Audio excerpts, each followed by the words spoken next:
पुरुषार्थ पर विचार करते हैं।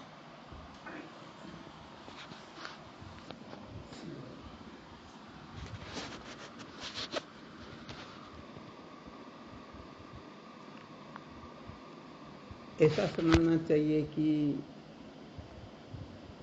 प्रथम और अंतिम जो वस्तु होती है ना, वो सबसे अधिक महत्वपूर्ण होती है। प्रथम भी बहुत महत्वपूर्ण होती है और अंतिम भी बहुत अधिक महत्वपूर्ण होती है। ध्यान देना अच्छी तरह से। और प्रथम और अंतिम के दृष्टिकोण से शास्त्र का विषय निर्धारित किया जाता। शास्त्र के बारे की समस्त प्रक्रियाएं जो है, शास्त्र के बारे में जो जो भी रहस्य है, वो सब उसी से समझ में आ जाते हैं कि भाई वास्तव में इनका तात्पर्य क्या है, प्रयोजन क्या है।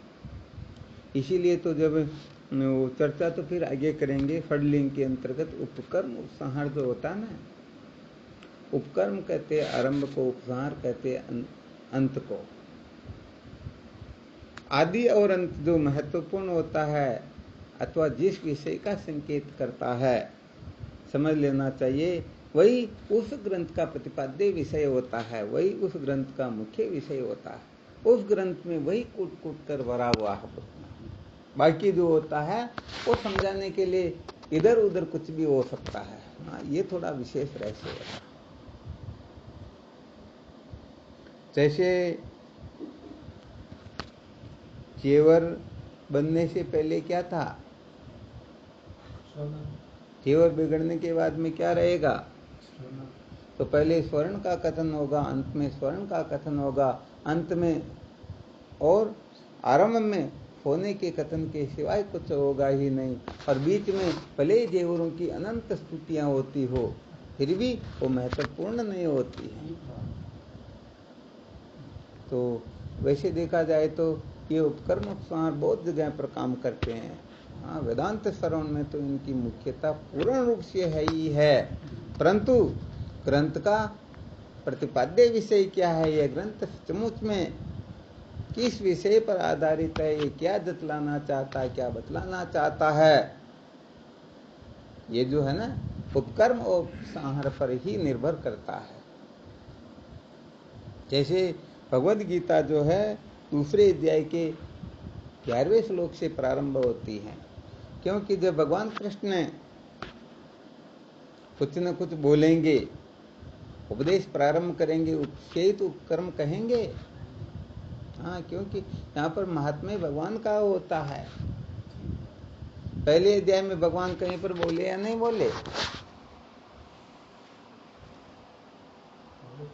बोले क्या? नहीं बोले ना। आपको पता है क्या? आपको पता है क्या? अर्जुन संजय यही हुआ था ना। पहले अध्याय में तो भगवान ने नहीं बोला ना, दूसरे अध्याय में बोले ना। दूसरे अध्याय में बोले तो कौन से श्लोक से? 11 में बोला, पहले भी बोला 11 से। अच्छा, पहले भी, ठीक बात है, परंतु पहले अध्याय में तो नहीं बोले है ना। चलो, फिर तो ये जो गीता का पाठ करते हैं उनको भी पूरा पता नहीं, तो जो गीता का पाठ नहीं करते उनको तो क्या पूछे।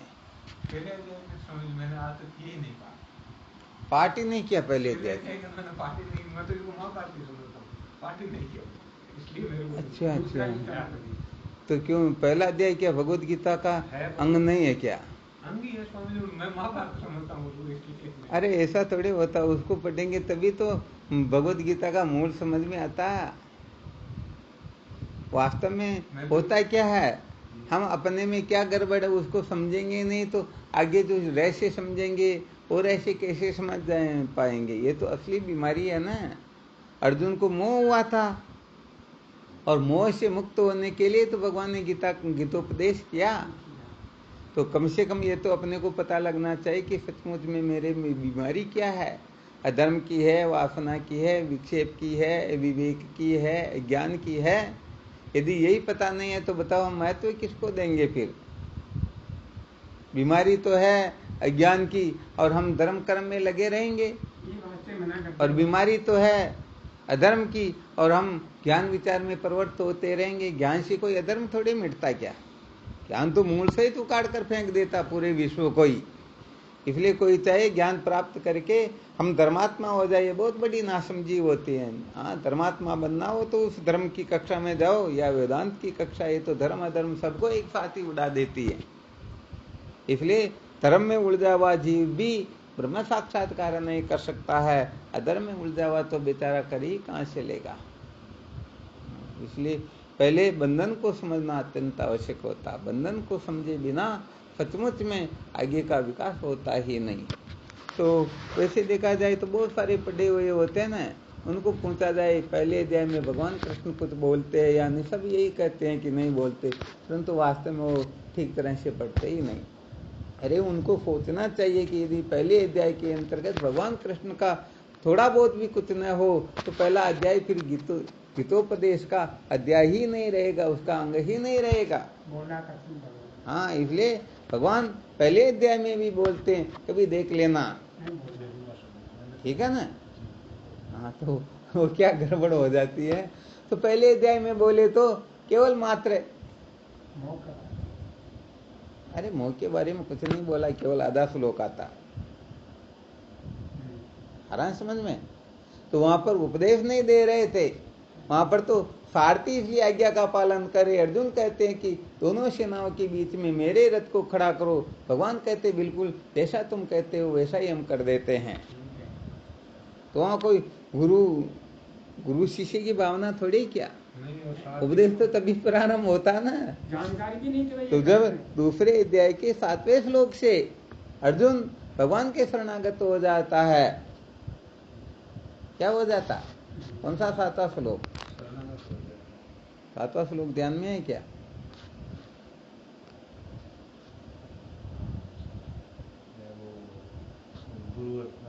शिष्यस्तेहं साधि माम त्वां प्रपन्नम। हे भगवान, मैं आपका शिष्यत्व स्वीकार करता हूँ, आप मेरे पर कृपा कीजिए। कार्पण्य 265 स्वभाव है प्रथामी धर्म समुद्र चेता एत्रैष अनिश्चितम ब्रूहि तन्मे शिष्यस्तेहं साधि माम त्वां प्रपन्नम। अर्थात मैं ऐसा उलझ गया हूं कि मुझे ये करना या ये करना, ये ठीक है या ये ठीक नहीं है। मैं कर्तव्य के चक्कर में ऐसा पड़ गया कि मैं किम कर्तव्य मुद्ध हो गया, मैं कुछ निर्णय नहीं ले पा रहा हूँ। भगवान आप मेरे ऊपर कृपा करो कि मैं क्या करूं क्या न करूं, आप मुझे निर्देशित करो, मैं आपका शिष्य हूँ। तब जाकर के भगवान बोलते हैं। ऐसे थोड़े, ऐसे ब्रह्मवेत्ता महात्मा भी ऐसे नहीं बिना मतलब के किसी को ठूंसने लग जाए। वो तो सच्ची बात ये होती है, जो सचमुच में ब्रह्मवेत्ता महापुरुष होते हो तो 1000 बार गरज करने पर देखते हैं कि भाई सचमुच में ये अधिकारी है। वरना ऐसा थोड़े ही जो अच्छी रोटी खिला दी या थोड़ा अच्छा बोल लिया या थोड़ी बहुत सेवा कर ली, इससे काम थोड़ी चलता। वास्तव में इसके लिए तो पूर्ण रूप से समर्पित हो, अणुमात्र भी किसी प्रकार का आग्रह रहे ही नहीं, तब देखते भाई ये सचमुच में अधिकारी हैं। तो फिर भगवान कृष्ण जो है दूसरे अध्याय के 11वें श्लोक में बोलते हैं, और क्या बोलते हैं, अस्पुच्यानन व सोचस्त्वम। सबसे पहला शब्द क्या उच्चारण किया गया, असोच। सोच कहते शोक को, अर्थात तुझे शोक नहीं करना चाहिए। आ गया समझ में। और भगवद गीता का अंतिम श्लोक होता है, अरे भगवान कृष्ण जब उपदेश का उपसंहार कर देते हैं, अंतिम शब्दोच्चारण जो किया जाता है वही तो अंतिम होता है ना। तो कौन सा अंतिम हुआ, 66वां। बहुत सारे लोग गड़बड़ कर देते हैं यहाँ पर। तो 66वां श्लोक जो है ये अंतिम उच्चारण भगवान का। और क्या कहते हैं, सर्वधर्मान परित्यज्य मामेकं शरणं व्रज अहं त्वा सर्वपापेभ्यो मोक्षयिष्यामि मा शुचः। यहाँ कौन सा शब्द आया, शुचः शब्द आया ना। तो वहां पर भी असोच आया और यहाँ पर भी सोच शब्द आया। वहां पर तुझे शोक नहीं करना चाहिए, यहाँ पर मैं तुझे शोक से मुक्त कर दूंगा। तो कुल मिलाकर के क्या निर्णय निकला, दोनों की एक रूपता हो गई ना।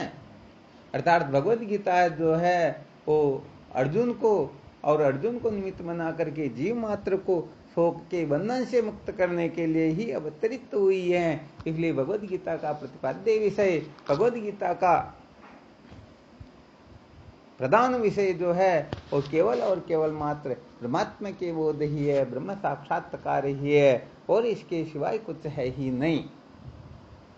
आ गया समझ में? तो इसको कहते हैं एक रूपता, उपकर्म और संहार की एक रूपता। ऐसे ही संसार में जो भी क्रिया चेष्टा होती है ना, प्रथम और अंतिम को दृष्टिकोण में लेकर के हम समझ सकते हैं कि वास्तव में इनकी असलियत क्या है। तो ये हर क्षेत्र में सब जगह पर काम आते ही आते हैं। तो आपको थोड़ा और सुनाने लगे थे, पुरुषार्थ के बारे में थोड़ा सुना रहे थे। अर्थात पुरुषार्थ जो है, सबसे पहला जो श्लोक प्रश्न है विचार चंद्रोदय का, पुरुषार्थ सो क्या है? तो इसका मतलब क्या हुआ? इस जगह पर उपकर्म जो किया गया है, आरंभ जो किया गया है, केवल और केवल मात्र मोक्ष से ही किया गया। अर्थात जीव मात्र की कामना जो है केवल और केवल मात्र मोक्ष ही है। अर्थात सर्व दुखों की अत्यंत निवृत्ति और परमानंद की प्राप्ति जो है, यही जीव मात्र का परम लक्ष्य है। हाँ, अब इसको किसी भी भाषा में हम कह सकते हैं। तो वहां पर क्या उत्तर दिया गया? पुरुषार्थ सो क्या है? उत्तर क्या दिया गया? सर्व पुरुषन की इच्छा का जो विषय है उसे पुरुषार्थ कहते हैं। अब देखो, यहाँ पर इच्छा को पुरुषार्थ नहीं बताया है, बल्कि इच्छा के विषय को पुरुषार्थ बताया गया। बस यही महत्वपूर्ण बिंदु इस जगह पर, यही उपकर्म समझ लीजिए।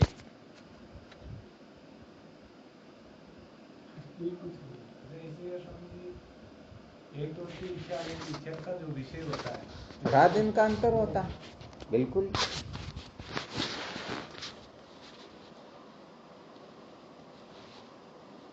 हाँ, कोई भी संशय हो तो बोल सकते हो। इच्छा तो स्वामी जी बार बार बदलती रहती है। इच्छा बदलती, इच्छा तो बताया ना, मन इतना खतरनाक है कि एक पलक में भी 1600 इच्छाएं कर लेता, 1600 कल्पनाएं कर लेता है। इसलिए इच्छा परमार्थ नहीं होती है, इच्छा पुरुषार्थ नहीं होती है, इच्छा महत्वपूर्ण नहीं होती है, बल्कि इच्छा का जो विषय होता है वह महत्वपूर्ण होता है। हम जो कुछ भी कर रहे हैं किसके लिए कर रहे हैं, महत्वपूर्ण तो वह है ना। अभी आप बैठे हो ये महत्वपूर्ण थोड़ी है, सुन रहे हो ये महत्वपूर्ण थोड़ी है, जो कुछ भी क्रिया चेष्टा कर रहे हो ये महत्वपूर्ण है ही नहीं। हाँ, ये वास्तव में महत्वपूर्ण होती भी नहीं है। केवल और केवल मात्र हम सत्य का साक्षात्कार चाहते हैं, सर्व दुखों की निवृत्ति और परमानंद की प्राप्ति चाहते हैं, इसीलिए तो सारी क्रिया चेष्टा हो रही ना। तो अपना जो लक्ष्य है वो केवल और केवल मात्र सर्व दुखों की अत्यंत निवृत्ति और परमानंद की प्राप्ति, ये हो जाना चाहिए। जिस दिन ये लक्ष्य स्थायी हो जाएगा उस दिन क्रिया चेष्टा का आग्रह सदा सदा के लिए निवृत्त हो जाएगा। और जब तक ये लक्ष्य निर्धारित नहीं होगा तब तक क्रिया चेष्टा में अटके रहेंगे कि ये करना चाहिए, ये नहीं करना चाहिए। ये जीवन इसी कचरे में निकलेगा, इसी को महत्व देंगे, इसके सिवाय कोई महत्वपूर्ण होगा ही नहीं। और जिस दिन ये मोक्ष महत्वपूर्ण हो जाएगी, मुझे छुटकारा चाहिए, मुझे पुनः किसी माँ के गर्भ में उल्टा नहीं लटकना है, मुझे केवल और केवल मात्र इससे मुक्त होना है, अब वो किस बात का आग्रह करेगा। अब इसके लिए खड़े होना हो तो खड़े रहो, बैठना हो तो बैठो, चलना हो तो चलो, सोना हो तो सो, दौड़ना हो तो दौड़ो, रोना हो तो रो, हंसना हो तो हंसो। अरे क्रिया चेष्टा तो महत्वपूर्ण है ही नहीं ना। है क्या महत्वपूर्ण? महत्वपूर्ण है ही नहीं, क्योंकि वो विषय में अटक ही नहीं रहे, विषय उनके लिए महत्वपूर्ण है ही नहीं। विषय का ग्रहण करना पड़े या त्याग करना पड़े, उनको उससे क्या प्रयोजन? उनको तो सत्य का साक्षात्कार करना है ना। तो ये बड़ी विलक्षण बात हो जाती है कि जब तक अपनी पुरुषार्थ में परम स्थिति नहीं हो जाती है, परम पुरुषार्थ के अंतर्गत, तब तक ये संसार का कचरा छूटता ही नहीं। विचार करके देख लेना, जब मोक्ष की तीव्र भूख लग जाती है तो फिर ये कुछ भी सूझता ही नहीं। तो स्वामी इसलिए पर आपने प्रथम और अंतिम बताया, उसका भी नुकसान। हाँ, वो उपसार के लिए आगे देखेंगे, वो 16वीं कला का फिर अंतिम जो प्रश्न होगा उसके ऊपर विचार करेंगे। वो भी मोक्ष की सिद्धि के लिए ही बताया गया है। तो स्वामी जी इसमें जो पुरुषार्थ है, पहला पुरुषार्थ आता है धर्म, और अंतिम जो पुरुषार्थ आता है वो आता है मोक्ष। तो स्वामी जी मोक्ष तो कहते हैं सदा सदा के लिए निवृत्त होने को, सर्व दुखों की अत्यंत निवृत्त। बिल्कुल ठीक बात है। और धर्म कहते हैं अनुकूल चलने को। अनुकूल चलेंगे तभी तो वहां पहुंचेंगे। यहाँ पर क्या होता है कि प्रथम और अंतिम जो यदि मजबूत हो ना, तो बीच में जो होते हैं वो कहने का मतलब किसी प्रकार का न विक्षेप कर सकते हैं न विक्षिप्त हो सकते हैं। इसको जैसे एक छोटे से दृष्टांत से समझ सकते हैं। समझो कोई दो छोटी छोटी कारें हैं, जैसे अल्टो आदि समझ लीजिए। यदि कोई ट्रोला चलते हुए थोड़ा सा इसके वो पुट्टी या ऐसा कुछ लगा दे तो इनका पता चलेगा क्या? नहीं चलेगा ना, ठिकाने लग जाएगी। तो क्या होता है कि एक ट्रोला सबसे आगे कर दिया गया, उसके पीछे दूसरे नंबर पर एक अल्टो लगा दी गई, तीसरे नंबर पर भी एक अल्टो लगा दी गई, और चौथे नंबर पर फिर ट्रोला लगा दिया। अब आगे से यदि कोई टक्कर लगाना चाहे तो ट्रोला उसका कोई कुछ बिगाड़ ही नहीं सकता, और पीछे से लगाए तो वो भी ट्रोला है। अब बीच के तो सुरक्षित हो गए ना। तो यहाँ पर क्या होता है, धर्म अर्थ काम और मोक्ष, ये चार जो पुरुषार्थ है, इसमें धर्म को पहले नंबर पर इसीलिए रखा गया और मोक्ष को अंतिम नंबर पर इसीलिए रखा गया ताकि धन व भोग किसी प्रकार का न तो विक्षेप कर सके न विक्षिप्त हो सके। तो यहाँ पर करना क्या होता है, धर्म के जस्ट पास में है अर्थ, अर्थात धन को हम धर्म की मर्यादा में रह करके कमाएंगे, खर्च करेंगे तो ये अर्थ जो है मुक्ति का साधन बन जाएगा। और यदि धर्म के अनुकूल रह करके, धर्म की मर्यादा में रह करके न तो कमाएंगे और न खर्च करेंगे तो ये अर्थ अपने को अनर्थ में गिरा देगा, भटका देगा, सदा सदा के लिए मिट्टी में मिला देगा। अरे वही अर्थ भी कर देता, अनर्थ भी कर देता है, परंतु समझना होता है, इसीलिए तो इनको बीच में रखा गया, वरना बड़े खतरनाक होते हैं।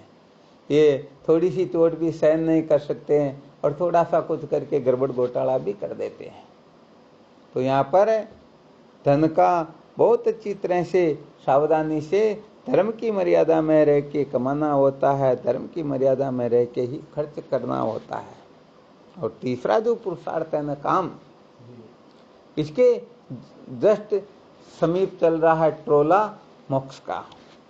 तो कामना जो है केवल और केवल मात्र जन्म मरण के बंधन से छूटने की होगी।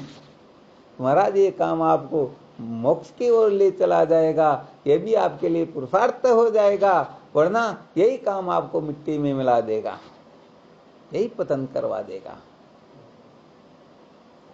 तो धर्म अर्थ काम मोक्ष की जब इस प्रकार से संगति लगा लेते हैं, इस प्रकार जब इस रहस्य को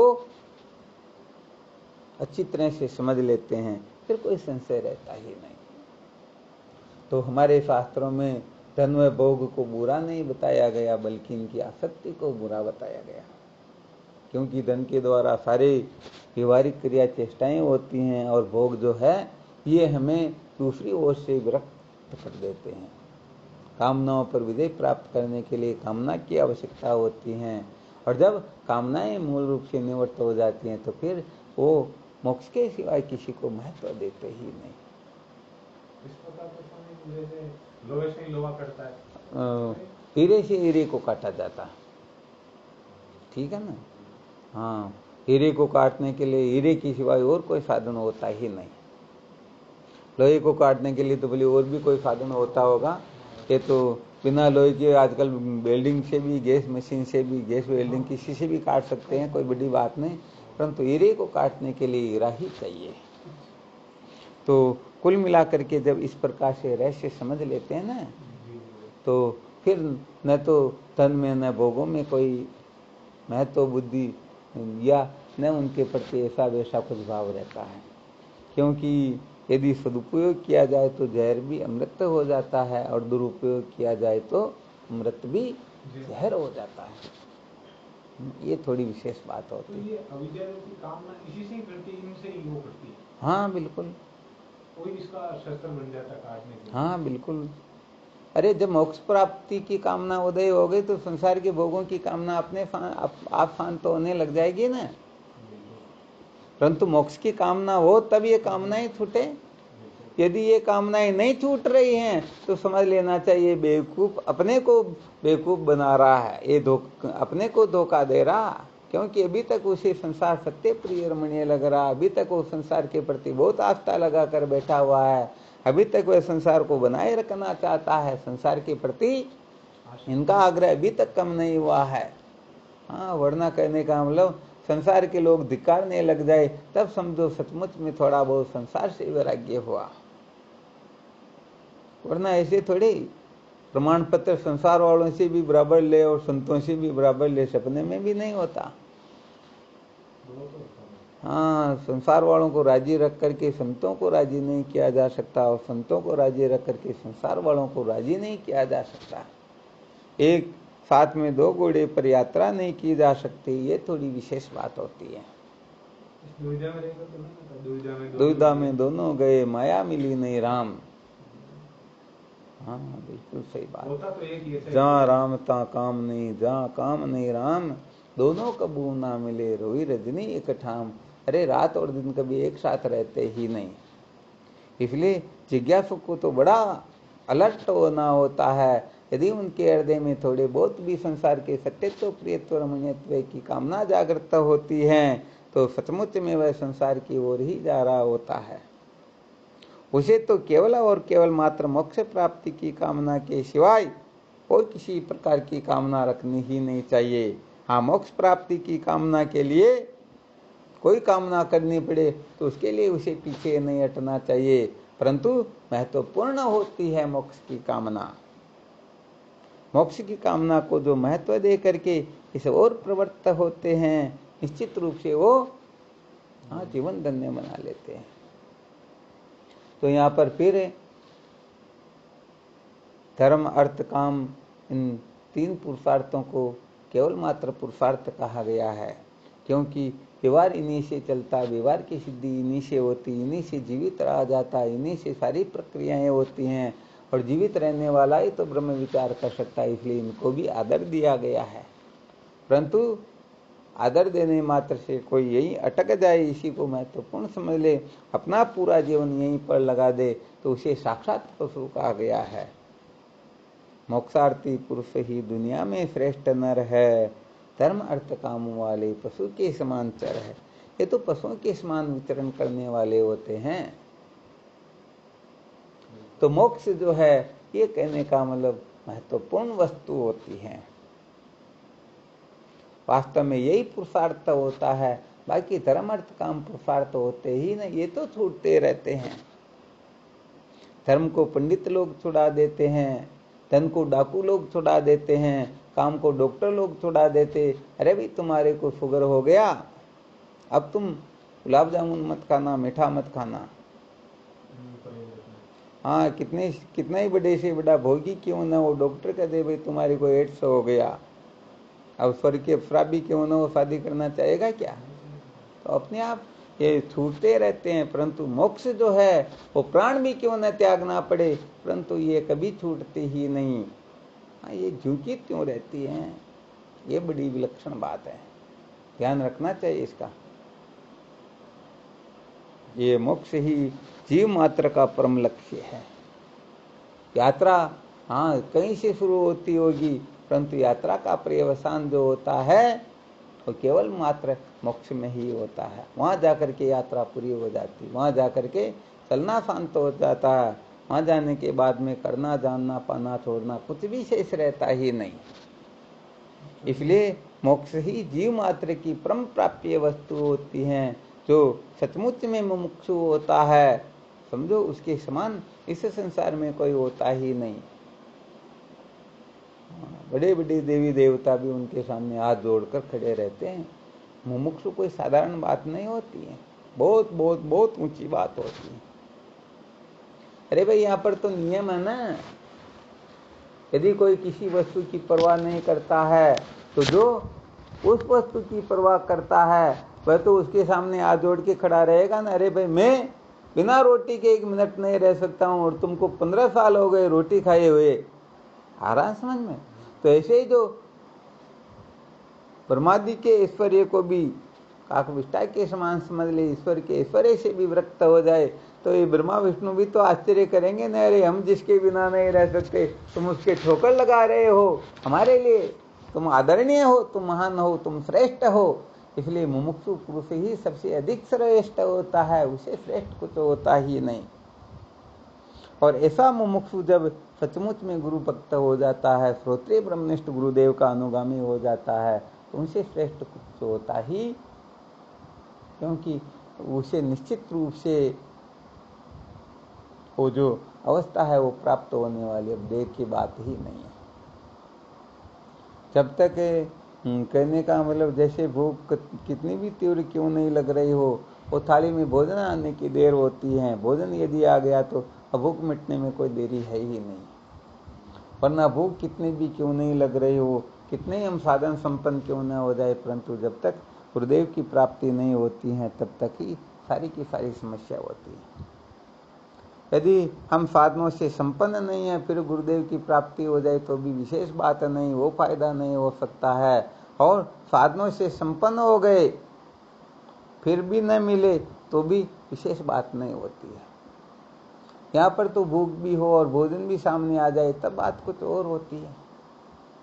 सब मेल मिले तब वो लाइट भी, हाँ, सब मेल मिले ना तभी कुछ बात होती है, वरना ऐसी कोई विशेष बात नहीं होती है।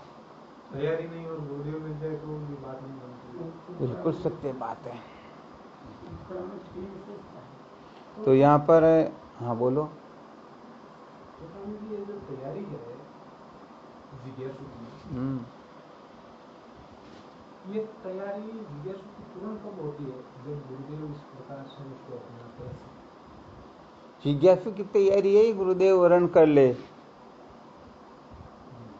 वर्ण कब करते हैं? जब सचमुच में जिज्ञासु मोक्ष की कामना के सिवाय कुछ कामना करता ही नहीं, समस्त कामनाएं निर्मूल हो जाए। भाई बात है वो अपनाने का मतलब क्या? डॉक्टर पहले किस मरीज को देखते हैं? लाइन में लगे हुए को थोड़े देखते हैं, देखते तो उन्हीं को, परंतु उसमें यदि किसी के हाथ पैर अलग हो के ऐसे मरीज को लाया गया तो फिर ये नहीं कहेंगे भाई लाइन में खड़े हो जाओ कहेंगे क्या? पर बात यही होती है। तो जो सचमुच में तड़पता हुआ साधक होता है ना, इसके लिए वो रुचतान भोजन है जिसे मन मार फिर भी खाए हैं, चलना नहीं है चाहता हो किन्न फिर भी जाए है, धन दाम सुत नहीं चाहता रुचता नहीं परिवार है, सतत्व की हो खोजे उसका ज्ञान में अधिकार है। ऐसे लक्षण जिनमें आ जाए ना उनको फिर गुरुदेव अपना लेते हैं। ना भोग जिसको खींचते ना क्षोभ मन में आए हैं, भोग जिनको खींच नहीं सकते और यदि वो भोग नष्ट हो जाए कुछ भी हो जाए तो उनको दुख भी नहीं होता है। ना भोग जिसको खींचते ना क्षोभ मन में आए हैं, कैसी सुहावनी वस्तु हो ना लोभ मन उपजाए हैं, है वस्तु सच्ची कौन सी किस वस्तु माई सार है, उस वस्तु की हो खोज उसका ज्ञान में अधिकार है, उसका ज्ञान में अधिकार होता है। ऐसे साधकों का गुरुदेव वर्ण करते हैं। अरे जब संसार के लोगों की बुद्धि भी इतनी खतरनाक होती है तो गुरुओं की बुद्धि साधारण होगी क्या? जिनके 2 आंख 4 आंख होती है वो भी खतरनाक होते, तो जिनके हजारों नेत्र होते वो तो कितना परखेंगे, कितना क्या करेंगे, ऐसा थोड़े होता है क्या? इसलिए फिर का सब भांति का सामर्थ्य है, अर्थात उनमें हर प्रकार का सामर्थ्य है। ऐसा नहीं कि उनकी इंद्रियां कमजोर हो गई, भोग नहीं भोग सकते हैं, पूर्ण रूप से उनमें पूरी की पूरी ताकत है भोगों को भोगने की, सब भांति का सामर्थ्य है। और वो प्राप्त सब ही भोग है, और उनको फैज में ही वो भोग प्राप्त है। ऐसा नहीं कि उनके लिए उनको कोई ऐसा उल्टा फुल्टा कुछ करना पड़ता हो। जैसे विहित भोग तो हमको नित्य प्राप्त है, इनमें कोई बड़ी बात थोड़ी है क्या। तो सब भांति का सामर्थ्य है, और प्राप्त सब ही भोग हैं, फिर भी न रुचते भोग मालूम होते रोग है। और यहाँ पर यहाँ तक कह दिया गया है, ब्रह्मादि का ऐश्वर्य भी जिसके लिए खरबार है, जो चाहता बस मोक्ष उसका ज्ञान में अधिकार है। ब्रह्मादि के ऐश्वर्य को भी हो कदे पर रखे हुए बदन के है। तो विचार करके देखो, मुमुक्षु साधारण थोड़ी होता। तो ऐसा खतरनाक जो होता ना, वो वास्तव में फिर ब्रह्म विचार के योग्य होता है। ऐसा साधक ही सचमुच में गुरुदेव के लिए वर्ण करने योग्य होता है। अब इस प्रकार की सामर्थ्य हर किसी में जागृत नहीं होती है। उनके मन में थोड़ी बहुत कुछ न कुछ अणुमात्र कामनाएं कल्पनाएं तो रहती ही रहती है। हाँ, निषिद्ध का भोग कर, निषिद्ध भोगों का त्याग करने वाले तो हजारों लाखों करोड़ों मिल जाएंगे, परंतु विहित का भी त्याग कर दे, स्वर्ग ब्रह्मलोक का भी त्याग कर दे, भगवान के दर्शनों की भी इच्छा न रहे, ईश्वर के दर्शन की भी कल्पना न करे, ईश्वर के ऐश्वर्य से भी अत्यंत विरक्त हो जाए, तो न कोई आठ सिद्धि 9 निधि होती है ना, हाँ, उनको न चाहिए 14 विद्याओं से जिनको कोई मतलब नहीं होता है, तो कहने का मतलब सबसे विरक्त हो जाता है, वही सचमुच में सच्चा गुरु भक्त होता है, वही गुरुदेव के वर्ण करने योग्य होता है। हाँ, इसलिए ऐसा बनने के लिए तो बहुत बड़ा पुरुषार्थ करना होता है। लोग तो देखते हैं एक चुटकी बजाने जितना काम, बात बिल्कुल सही है, परंतु वर्ण करने के योग्य बनने के पश्चात चुटकी बजाएं जितना काम होता ना, पहले तो तैयारी पूरी करनी पड़ेगी। तैयारी ही नहीं है तो क्या, गुरुदेव कितना भी उपदेश क्यों न करे, उनकी अहमता ममता यदि शरीर में बैठी हुई है, तो जब गुरुदेव कहेंगे तत्वमसि ब्रह्म है, तो समझेगा बस मैं ब्रह्म हूँ, परंतु ये शरीर जो यही मैं हूँ, और ये शरीर ही ब्रह्म है। ऐसा तो विरोचन ने भी तो निश्चय किया ना। तो उसके बाद में भोगों की ओर अधिक ही प्रवृत्ति होगी, मौज मस्ती मनोरंजन को ही तो महत्व देंगे। इसलिए सबसे पहले अच्छी तरह से समझना होता, समस्त कतरों से ऊपर उठना होता है, समस्त कतरों को वास्तव में विधि पूर्वक त्यागना होता है। विधि पूर्वक इनसे ऊपर उठे ना, विधि पूर्वक ऊपर उठ गए तो फिर उनकी वो प्रवृत्ति होती ही नहीं। यहाँ पर विधि पूर्वक का मतलब होता है सचमुच में इनसे जीव कृतार्थ नहीं हो सकता है, इसे हम अजर अमर नहीं हो सकते हैं, ये मुक्ति का साधन नहीं है, कल्प कल्पांतर तक इनके चक्कर में पड़े रहे फिर भी हम सत्य का साक्षात्कार कर नहीं सकते हैं। ऐसी दृढ़ धारणा बना करके, ऐसा दृढ़ निश्चय करके जब ये जीव उनसे किनारा कर लेता है और सत्संग की ओर प्रवृत्त हो जाता है, वेदांत विचार को महत्व देता है, गुरुजनों को महत्व देकर के उनकी ओर प्रवृत्त हो जाता है, फिर वह कभी भी उस ओर, वरना तो थोड़ी देर गुरुजी सत्संग सुना रहे तो सुन ले, और गुरुजी की सत्संग पूरी होते ही हाँ वापस बात वही है, पंचों को बोल तो माता परंतु पन्नाड़ो तो टेस्ट डाकी।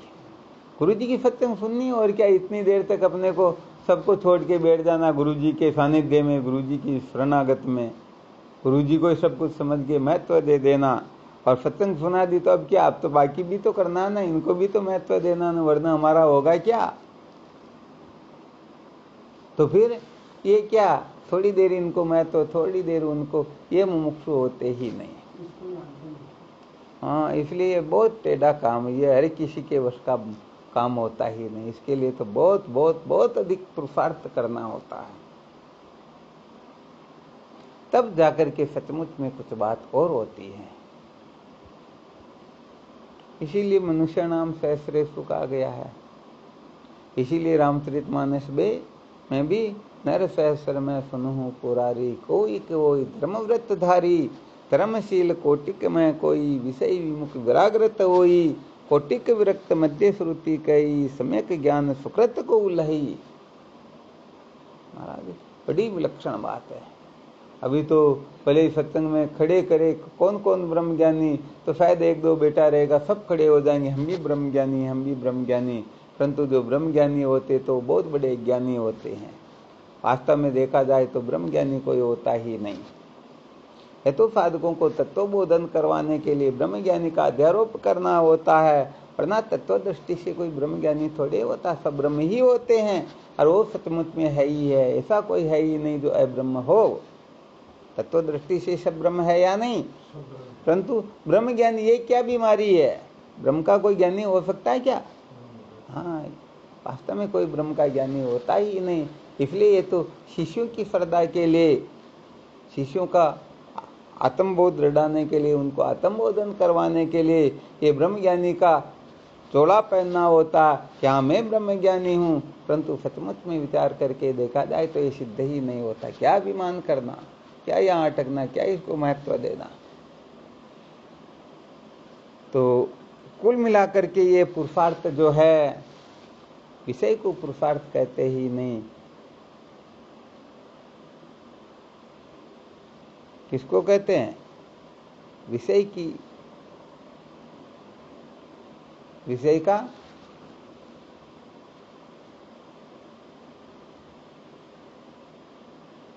अरे इच्छा को नहीं कहते, इच्छा का जो विषय होता उसको पुरुषार्थ कहते हैं। तो जितनी भी क्रिया चेष्टाएं की जाती, जितनी भी इच्छाएं की जाती हैं, बस यही चिंतन मनन करते रहना कि ये इच्छा क्यों की, किसके लिए की जा रही, क्या पाना चाहते, क्या छोड़ना चाहते हैं। तो एक बार पता लग जाता ना। अब कहने का मतलब किसी को पता लग गया कि ये इच्छा क्यों हो रही, तो इसके मूल में है ब्रह्म साक्षात्कार। और वो जीवन भर इसी इच्छा के चक्कर में रोज यही चिंतन करे, ये इच्छा क्यों। अरे एक दिन पता चल गया ना, तो अब तो ब्रह्म विचार करो ना, कतरे में कब तक पड़े रहोगे। परंतु फिर भी राह जाता ही नहीं। हमेशा ये इच्छा करके करके देखे, फिर विचार करेंगे कि इच्छा के मूल में क्या, ये इच्छा क्यों हो रही, इच्छा का विषय क्या है। अरे तो एक दिन पता नहीं चला क्या, चल गया। तो अब तो ब्रह्म विचार करना चाहिए ना। बात यही होती, परंतु बड़ा गड़बड़ घोटाला होता है। ये जीव भाव इतना खतरनाक होता ना, ये मुश्किल से निकलता ही नहीं है। क्योंकि आग्रह होता है, बड़े खतरनाक होते हैं।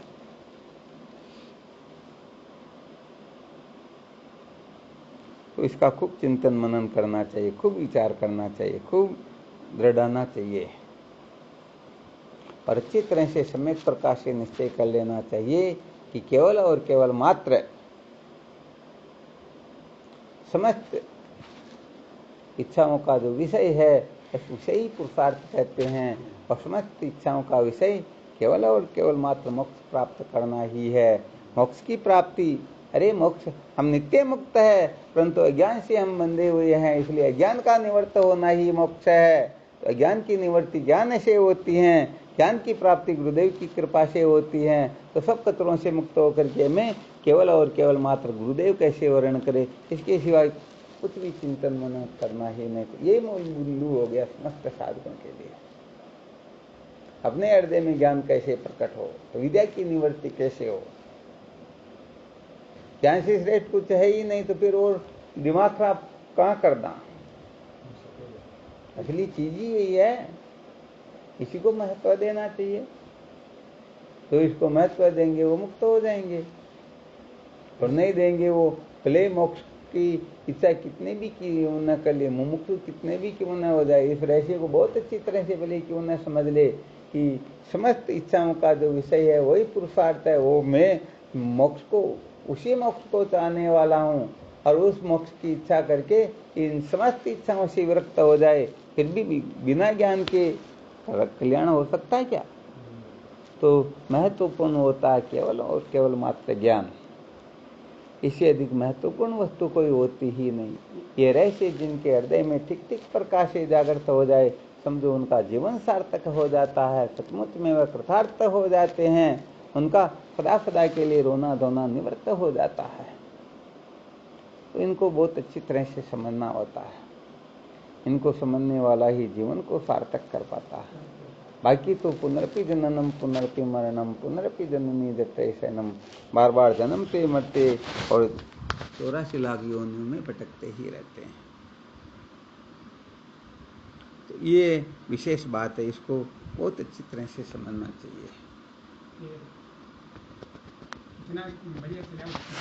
हाँ, बहुत अच्छी बात। और इसमें कोई शंका हो तो पूछो। गणित में उपचार तो उपक्रम ही चल रहा है देखो। हाँ, अभी तो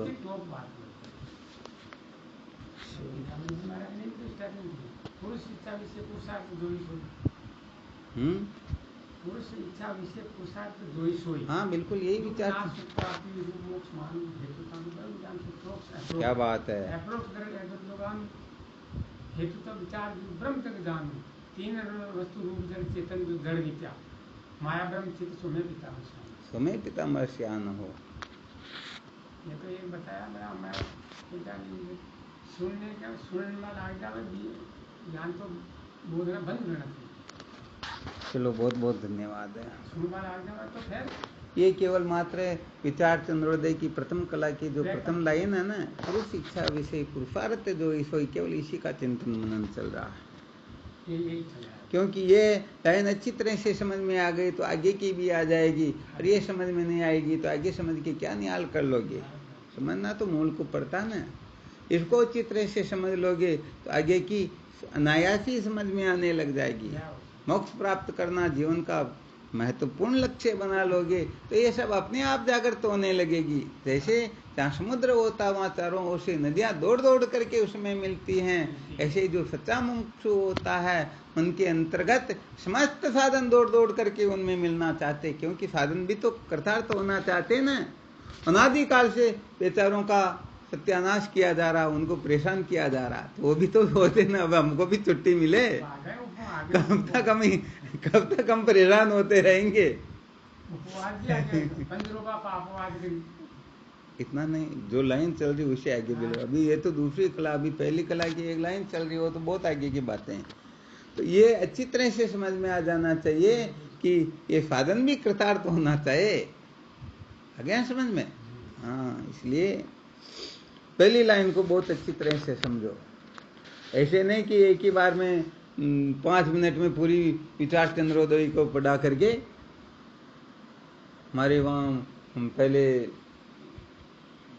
अपने 3 किलोमीटर दूर एक स्थान जहाँ पर एक संत को चतुर्मास करवाया गया, और वो इसीलिए आए थे कि यहाँ पंचीकरण पढ़ाएंगे। बहुत वर्षों की बात हो गई, हो तो 25-30 वर्षों की बात हो गई होगी। तो 1 महीने उनको रखा गया, और आए उस दिन ही कहे स्वामी जी विचार चंद्रोदय का पंचीकरण का अध्ययन करो। कहाँ करवा देंगे? हाँ करवा देंगे। अब ऐसे हमेशा कहे वो बातें चितें करके टाइम पास कर लेते। दूसरा दिन हुआ, तीसरा दिन हुआ, 27वां दिन हुआ, 29वां दिन हुआ, 30वां दिन हो गया। आज तो जाने का प्रस्थान कही है स्वामी जी से। पूरा महीना निकल गया पंचीकरण। अरे हाँ बैठो, अभी पढ़ा देते हैं। बिठाया, देखो पंचीकरण में एक दृष्टांत ये है, एक दृष्टांत ये है, एक दृष्टांत ये है। आधे घंटे में पूरी पंचीकरण पढ़ा करके ये काम पूरा हो गया। हो गया काम क्या? एक आधा तो बात ये है ना, ऐसे अध्ययन नहीं होता। हाँ, ध्यान रखना, वेदांत का अध्ययन बड़ी विलक्षण वस्तु होती है। ऐसे इसका पढ़ना पढ़ाना ऐसा होता ही नहीं। हाँ, ध्यान रखना, वेदांत का केवल मात्र श्रवण होता है, वेदांत का अध्ययन होता ही नहीं। जो अध्ययन करते वो तो बेचारे बहुत कमजोर है, नासमझ लोग हैं, उनको अभी तक पता ही नहीं वेदांत वेद्य तत्व का केवल मात्र श्रवण किया जाता है। अध्ययन तो भौतिक विद्या का होता है, अपरा विद्या का होता है, परा विद्या का तो अध्ययन होता ही नहीं। तो परा विद्या ऐसे पुस्तकों के पढ़ने से मिलती हो तो महाराज हर कोई ब्रह्मवेत्ता हो जाते। ये तो केवल और केवल मात्र साधन संपन्न होकर के गुरुदेव के सानिध्य में बैठ करके इसका चिंतन मनन करना होता, तब जाकर के समझो ये वेदांत का अध्ययन हुआ, वेदांत का श्रवण हुआ। ऐसे थोड़े होता क्या? हाँ, ऐसे होता तो और कोई क्या नहीं बन जाते। ऐसे काम 1% ही नहीं चलता है। विलक्षण रहस्य कुल मिलाकर के इनमें तो ऐसे ऐसे विलक्षण सूत्र निकलते कि साधक दंग रह जाते, सोचते कि हम भी ऐसा कभी कर सकेंगे या नहीं कर सकेंगे। क्योंकि यहाँ पर तो पूरा पराक्रम चाहिए, समस्त शक्तियां एकत्रित होकर के उसी जगह पर केंद्रित हो, उसके सिवाय और कहीं पर चित्तवर्ती चिंतन ही नहीं करे, चित्त जाए ही नहीं। परंतु महाराज यहाँ पर तो अच्छी तरह से विचार करके देख लो, बड़ा खतरनाक काम है ना। हाँ तो स्वामी जी इस जगह पर भगवान दत्तात्रेय जी महाराज बोलते हैं नहीं, या हर्ष मिश्रा जी वो भी वही करें। हाँ बिल्कुल बिल्कुल सत्य बात है। इसलिए वो करोड़ों अरबों में कोई कोई जिज्ञासु होता तो बस मैं हूं ऐसा निश्चय करना होता। ये तो पक्की बात है स्वामी जी, इस जगह पर देखा जाए इस दृष्टि से होता तो कोई कोई है, चाहे वो हो भले चाहे मैं ही कोई भी हो, और होता कोई कोई है, सब नहीं होता। सही बात है, बिल्कुल ऐसा पावर होना चाहिए कि वो मैं ही हूं। कल वो फोन आ रहा था तब कह रहे थे ना कि क्या उन्होंने खरीद लिया क्या, ऐसा कुछ चल रहा था ना। किसी की हिम्मत ही नहीं मेरे सिवाय कोई खरीद सके, ये इतना पावर होना चाहिए साधकों में। अर्थात मैं ही जिज्ञासु, मेरे सिवाय कोई जिज्ञासु हो ही नहीं सकता। अब आप देखा न ऐसा न मारा बच्चा तो वह भी तो है, तो वह मारूं बढ़कर कमजोर पतो न कहीं कहीं मैं जिज्ञासु, मेरे स्वान संसार में कोई जिज्ञासु ही नहीं। ऐसी कामना अपने को जीव मात्र को, मुमुक्षु मात्र को करनी होती है, तब जाकर के समझो बात कुछ और होती है। अपने को जो कमजोर समझते वो तो सवाल ही नहीं है, वो थोड़े कर पाएंगे। अपने आप को शूरवीर अपने में इतनी सामर्थ्य होनी चाहिए कि मैं ब्रह्म विद्या प्राप्त करके रहूंगा। कौन ऐसा संसार में तो मेरे को पीछे छोड़ सके। मैं सबको पीछे छोड़ सकता हूं, परंतु मेरे को कोई पीछे छोड़ने की सामर्थ्य रख ही नहीं सकता है ना। खतरनाक बात। तो अपने को ऐसा तैयार करना होता। समस्त साधकों की ऐसी निष्ठा होनी चाहिए। जैसे एक माँ के 10 बेटे हो ना, प्रत्येक बेटा यही तो चाहता माँ सिर्फ मेरी से और किसी की है ही नहीं। आ रहा समझ में? परंतु माँ तो सबकी होती है ना। परंतु जो सचमुच में माँ के अनुकूल हो जाता है तो माँ उनके ऊपर पूर्ण रूप से कृपा कर देती है। वो तो अपनी श्रद्धा निष्ठा तत्परता पूर्ण रूप से माँ को भी अपना बनाने की सामर्थ्य रख लेते हैं। अब वो सचमुच में मुमुक्षु हो तो बिल्कुल बना लेंगे अपना, और मुमुक्षु नहीं है तो कुछ भी हो ही नहीं सकता।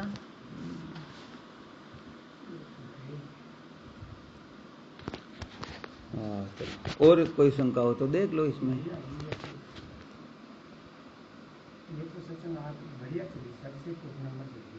चलो बहुत धन्यवाद है। थोड़ी देर और विश्राम कर लेते हैं, इसका चिंतन मनन करो, घंटा आधा घंटा, फिर और तैयार हो जाना। फिर कोई शंका हो इसी में, इसी लाइन के ऊपर चर्चाएं करनी जब तक रहेंगे तब तक। इसी पर चिंतन मनन करो, इसी पर खरे उतरो। इसी पर जब खरे उतर जाएंगे तो उसके बाद में फिर कोई संशय रहेगा ही नहीं। यही सबसे बड़ी घाटी होती है इस लाइन को पास करने के लिए ही। बाकी फिर बात थोड़ी साधारण होने लग जाती है।